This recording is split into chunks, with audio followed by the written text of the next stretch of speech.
Сәлем достар, каналыма қош келдіңіздер. Бүгін әңгіменің 3-ші бөлімі. Шайнекті сөндіре сал, балам деді. Даусы қарла шығып атам.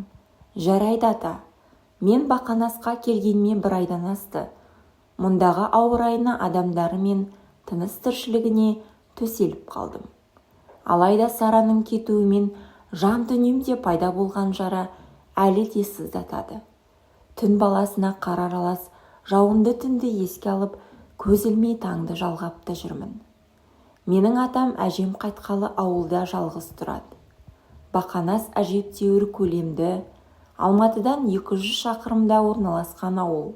Мұндағы тіршілік күн шықпай басталады. Кешкі ақшапақ біткенде аяқталады. Күндіз жұмыстан қолым тимей, ойлануға да мұршам болмайды. Бірақ түнде жалғыз қалғанда тіпті қинап жібереді. 2 қабат таңғарадай үйдің тазалығын сақтауда оңай емес. Атам көбіне өзі, кейде осындағы құрдасы Сәрсеннің келіні келіп тазалап беріп жатады. Ауылды 2 айналып шығуға 30 минутта жеткілікті. Акимат, медпункт, мектеп, балабақша, теміржол тұрағы, әм үлкен кітапхана. Кітапхана кеңес үкіметінен қалған тым рабайсыз кітап қоры да баршылық. Әлемнің 30-дан аса тілінде кітаптары бар. Мұнда мен алғаш рет Достоевскиймен таныстым. Кітапханашы қыз Сәрсеннің немересі. 18 жасар қыз биыл оқуға түсе алмай, осында жұмыс істеп жүр.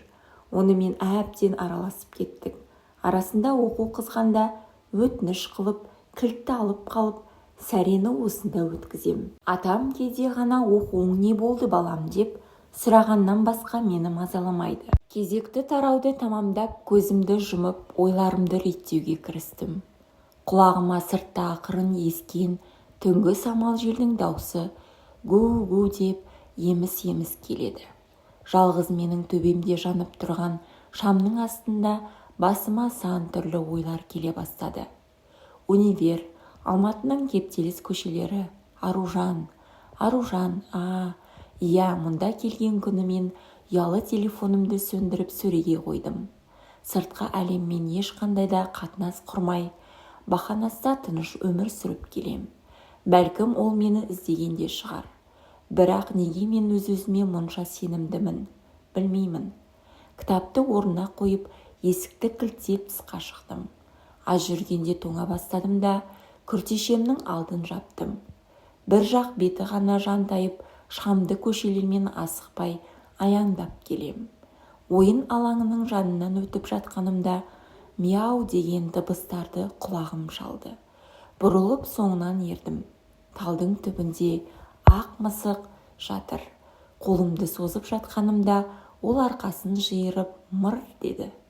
Бірақ көп ұзамай жуасып өзін сипалауға рұқсат берді. Тоба, дәл әлгі Аружан екеуміз бір қиылыста кездестірген ақ мысық секілді екен. Мүмкін сыңары шығар. Бірақ Бақанаста не істесін? Аружан әлгі мысықты асырап алам деп еді ғой. Деген ой санамда жүгіріп өтті. Ымырттың қызылы араласып, айналаны бүркеп жатқан күннің соңғы сәулелеріне атам терезеден тесіле қарап кеп, бір кесе соңқырап қалған қара шайын сіміріп алды. Қарасында отырған маған кеудесін асықпай бұрды. Маңдайының тамырларын жиырып, бір ойға шомды.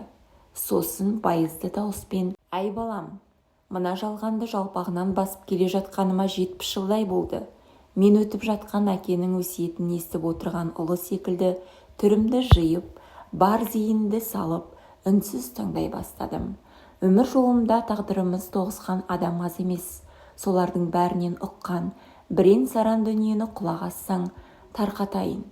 «Иә ата, құлағым сізде. Тимур, кейбір адамдар от секілді болады. Оларға қатты жақындап кетсең күйесің, ал тым алыстап кетсең тоңасың. Олармен ең дұрысы орта қарым-қатынасты ұстанған жөн». Атам 2-ші кесе шайын төңкеріп сөзін жалғады. «Ал енді баз біреулер сенің жан сарайыңды өздері оны сезбестен қиратып кетеді. Ондайлардан іргеңді неғұрлым аулақ ұстасаң, соғұрлым жаның тыныштықта болмақ. Тағы бір айтарым балам, өзің сүйгенді емес, өзіңді сүйгенді бағалай біл. сол жан көбіне өзінің, менің, сенің, менің жолыңда пида ете алады. Еркектің бақыты кең үй, жақсы көлік, һәм жақсы жанжарда.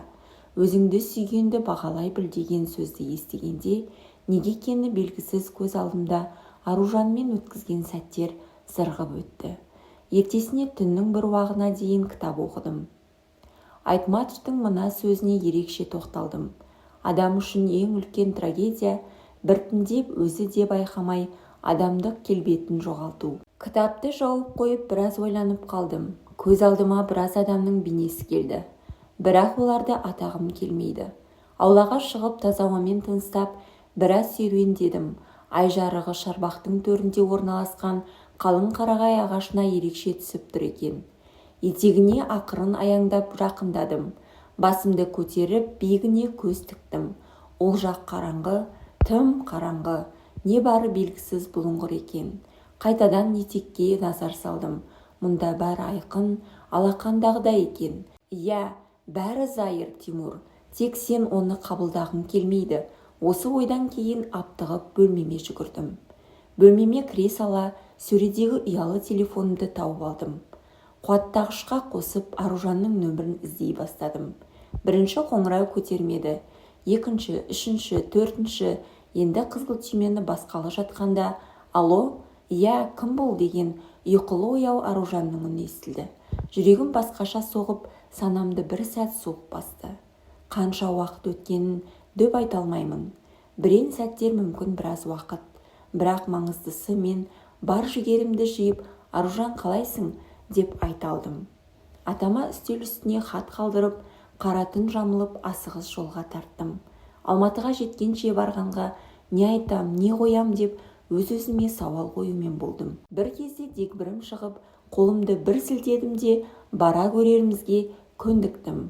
Алматыға сағат 3:45-те жеттім. Аружанның үйінің алдына келіп қоңырауды басар-баспасымды білмей тағы біраз кідіре қалдым. Алайда жан дүниемде бір дауыс бас деп тұрып алды. Пәтер есігі ашық. Ақырын басып жатын бөлмеге ендім.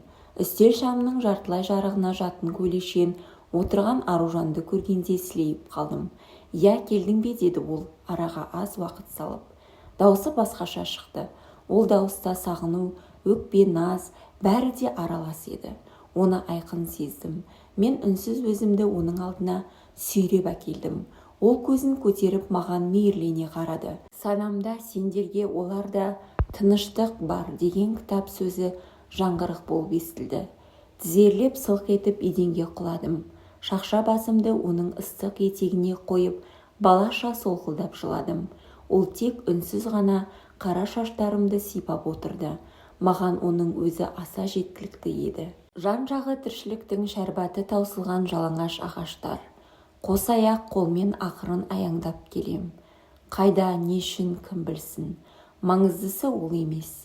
Кейде ғана қытыр етіп табанымның астындағы құрақ, сары қызылды күзгі жапырақтарының паршасы шыққан дауысы естіледі. Биыл тағдырымның көңіліме жара қалдырған ісіне міне 11 жылдан асса да, мен әлі де сол күндерге ойша көп сапар шегіп келем.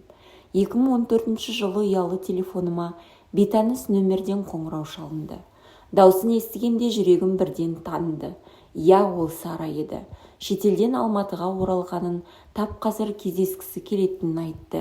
Мекен-жайды біле сала, кеңседен аптығып шығып, метроға отырдым. Әдетте жылдам жүрісті отырба, бұл жолы тасбақадан да баяу қозғалатындай. Тағатым таусылып келем. Ұзын баспалдақпен көтеріліп, екі бағдаршамды артқа тастап, айтылған көшеге келгенімде орта бір топ адам жиналып қалыпты.